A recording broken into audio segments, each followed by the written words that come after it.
Hey squad, and welcome back to InstallationX, and in today's video I want to talk about my thoughts and views on another part of the Sea of Thieves anniversary update, the Hunter's Call, and we're doing it right now.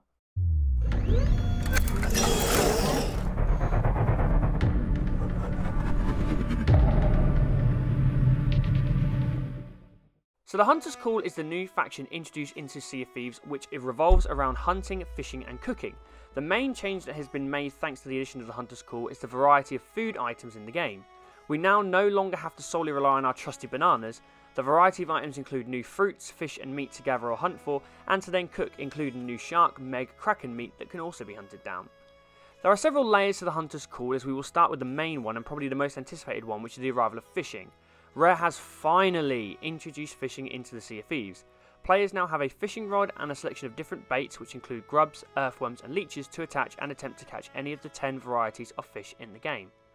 Certain fish, such as the ever-present splashtail, can be found anywhere in the world, whereas others such as plentifin, stormfish and devil's fish can only be found in certain locations and with certain bait to lure them in. The fishing mechanics implemented by Rare have been well thought out. They're simple but effective. Simply, the fish will pull against the line in opposite directions and the player has to move the analog stick in the opposite direction.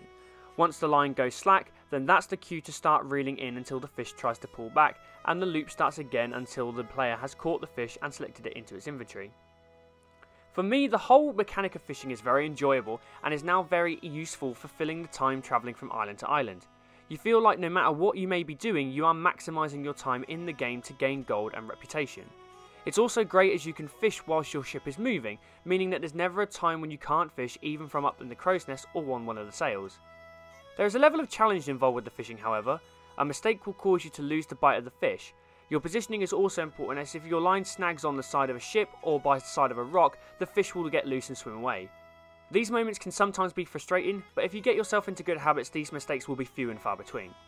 The other big element of the Hunter's Call faction is the new cooking feature. Players are now able to cook fish and meat, and even bananas if you wish, on the new skillets either on your ship or scattered around islands and outposts. This is where the real purpose of the Hunter's Call comes into play. Players can cook items and then hand them in for reputation and gold in order to level up the Hunter's Call faction to get to level 50, adding a new way of grinding to Pirate Legend.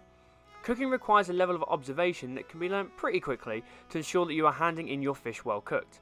Simple cues such as the browning of the skin and the whitening of the eyes are good indicators that your fish is now well cooked and not undercooked or overcooked and burnt. The same for pieces of meat is that you need to ensure that they are well browned and not pink before taking them off the hob.